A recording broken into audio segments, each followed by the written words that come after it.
peaceful. It's one of those things where you're surrounded by tourists and everybody there on a tour. It's such a popular place. And then when that sun starts to come out, like everyone is just like dead quiet. Yeah. I mean, it's like the earth is like moment of silence. Yeah. You know, and everyone, pardon me. Right. And everyone's just, you know, they're trying to like take it all in, and it's amazing. So I always geek out on the nature stuff. Yeah, absolutely. That's the island of Tasmania, I would say, is one of the coolest just places. We had the best time there. We went there for 2 weeks when we first drove around Australia, and then we got the opportunity to go back, and we just went back there for six weeks.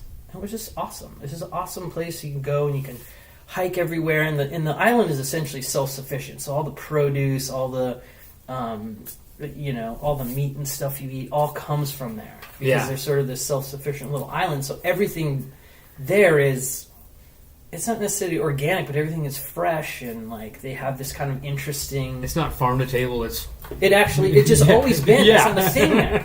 Yeah, it's always farm to table.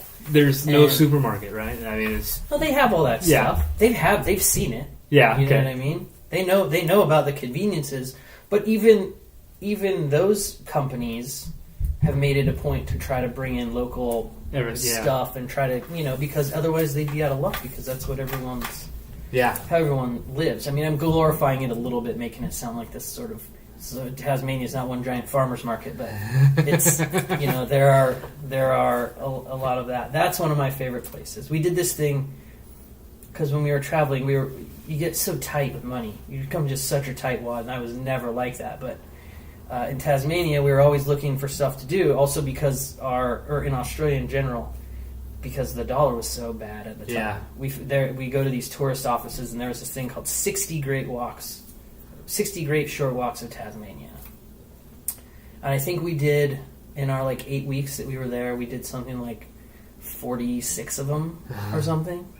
Because, they're free, they're in the national park or whatever. And it was just a great way to that was just sort of our little guide that took us all around that little island out to, these the edges of the world. Yeah.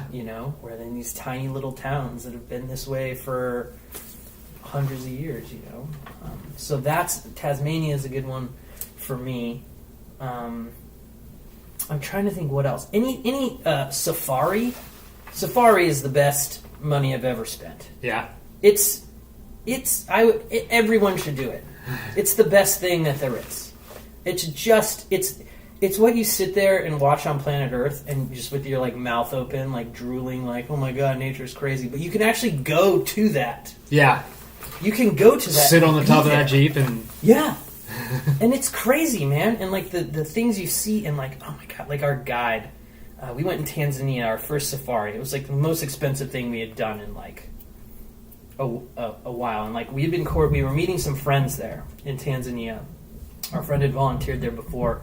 We had another friend living there. We were going to go visit her, but we were going to go on the safari first. And we went back and forth with this lady trying to find the cheapest safari we could, because we were such tightwads. Everything. Yeah. We had no idea. So we kind of compromised, because our friends are also coming from the States on vacation. So we were like, okay, we'll compromise with you. And our friend did a really great job of getting us a great deal. And the guide we were supposed to have got sick or something the day before. So the company had to improvise and bring in this guide. His name was George. And I mean, this guy was an encyclopedia. He just knew everything. And he was such a good guide that he made a lot of the stuff that we saw happen. This guy could track animals, and he knew the time of day, and he knew certain spots where we could go and look. And he made a lot of that stuff happen. He got us a leopard is one of what they call the big five, right? Yeah. And that's elephant, lion, Cape buffalo, leopard. What's the other one? The other big five. Oh, rhino. Okay. And he got us so close to this leopard, which is the hardest one to see. I mean, it was 10 feet away from us, and you're just the sun was setting. And you're just so in the moment, and then you see the cat finally takes off, after we were driving up to our lodge, right? And we were gonna drop our shit off, and like then he was gonna take us back out before like the dinner. Yeah. And we're driving along, and he just looks over and he goes, "There's a leopard on that rock." And I'm like, "That rock that's 400 yards from here? You can see that?" And he's like, "Yeah, there's a leopard there." And we're like, "What? How do you do that? Like, how do you do that?" We're going 50 miles an hour. There's like dust coming off the dirt road, and he sees him, and then he looks like he's sleeping. He's like, "So here's what we're gonna do. We're gonna go over to this other place, and then we're gonna come back around here because it's about the time he should be waking up." So we go for 45 minutes. We go and look at some, giraffes or antelope. By the third or fourth day, we've seen 1 million of those. Right? Yeah. They're not even cool anymore. Right? You're like giraffe. Oh, been there, done that. Been there, done that. What? Lion pride. I got the T-shirt. Right. He loops back around, and we go out to this rock, and we're sitting on the road, and sure enough, it's still sitting there. We're all looking at it through our binoculars, and we had bought, just for the safari, we had our friends bring us like this huge telephoto lens, right? It was another huge like purchase for us. And we're looking through, and we sit there for like 20 minutes or something. And then, sure enough, this thing yawns like a cartoon character waking up. It's like stretching, right? Like stretching its back. It's like standing on the rock, kind of like looking around at the sun as it's setting, right? Because they're nocturnal. And then, sure enough, he just like jumps off the rock and like heads off. And our guide is like, "It's on now." Like he like starts it up, and he's tracking this thing as it's like going through the tall grass in the savannah. And sure enough, he brings us out on this side road. That thing walked right up to us. No shit. I mean, it was incredible. And just to be able to, the fact that he was able to do it, but also you were seeing that, with these other people, right? With our friends.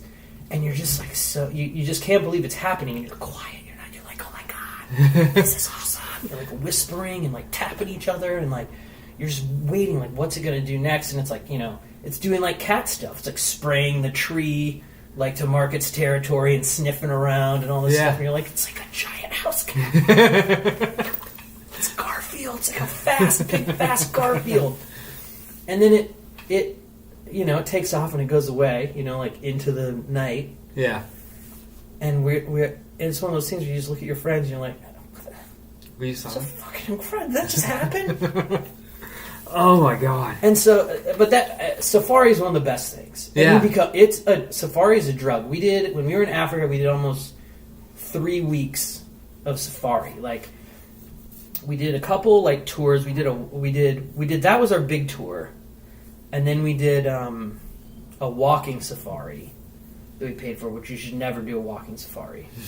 Because if you think about it, then no one's ever going to... If you're close to an animal, you're food. Yeah. So they never take you anywhere. You're basically looking at, like, the guides, like, poking apart elephant crap, telling you how much grass they can eat. Yeah. Which is cool, but it's not... Yeah. That's... You want to be on the Jeep. Right. You want to be in the Jeep. You want that shell around you. You want a getaway. Yeah.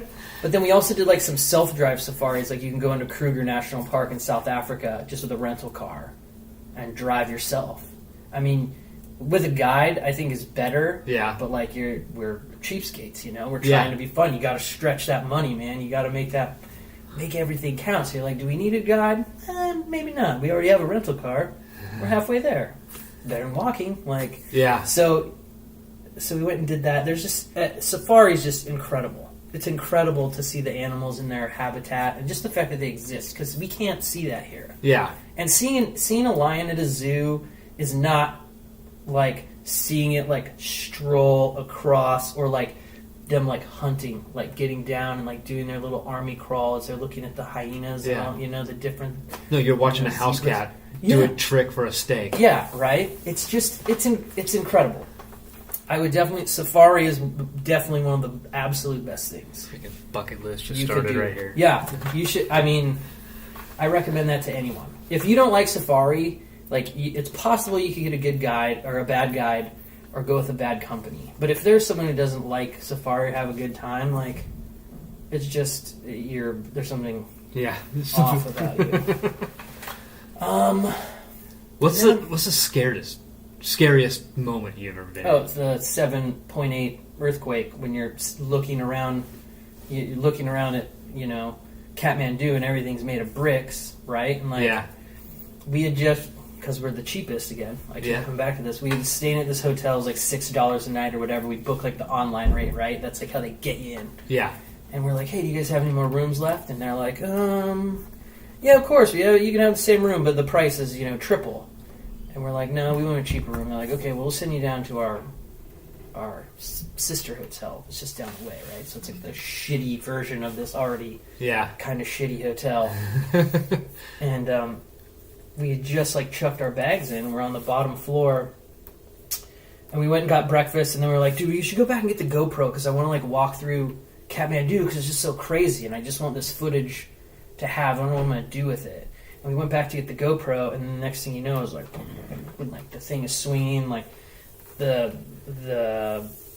vase just flies across the room, and this is all split second, right? And I look at Carrie, and she looks at me, and we're like, "It's a fucking earthquake!" So we just threw the door open, jumped in the door jamb, right? Yeah. And it was like being on a boat, dude.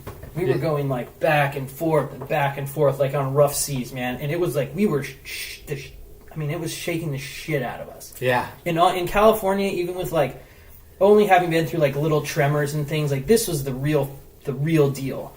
And people were coming out of their rooms what's going on? And we're get in the doorway, get in. And we're looking outside, and there's a dude running out. He's trying to get out of the building, right? And he just launches. The ground just moved. And a trampoline boom, bounces him up? Yeah, he just flew. And he lands in the road. And just as he lands, this wall, this brick wall, 8-foot tall brick wall, comes down inches away from this guy's face. Oh, no shit. And it's covering cars and motorcycles and all this stuff. And then, everyone, we're telling people, just stay in the doorway, because we, we're all, people from Italy are what is going on? They don't know that. They don't know the earthquake thing. That was a good Italian accent. And that was terrible. It was so racist and nationalist. But it was so scary. But your instincts kick in, and it's not scary until afterwards, right? Yeah. All your you go through it, and you got dopamine going through crazy now. So it was scarier the next day when there was another equally as big earthquake. Oh. And that time I had gone because we had dropped off our laundry the day before in the earthquake, and we were I gotta go see if we can get our laundry back, right? All of our clothes. And it was obviously closed, right? There's no chance of that. You're shit. So I was just kind of taking a walk, clearing my head, just kind of checking out. And Carrie was back at this, not at the hotel we had first stayed at, because they just kind of had this open lawn and lots of people were just hanging out there. And then this earthquake happened, and we were separated, right? But this huge earthquake, and I'm standing in the middle of this intersection, and it's just shaking, dude. It's just shaking, and luckily I was in the middle of this open space, and I'm okay, everything's cool, but the cars, people on motorcycles, there's thousands of motorcycles in Kathmandu. People are falling over, trucks are freaking out, people running out into the middle of the street, and you're oh my god, and then you're oh shit, where's Carrie?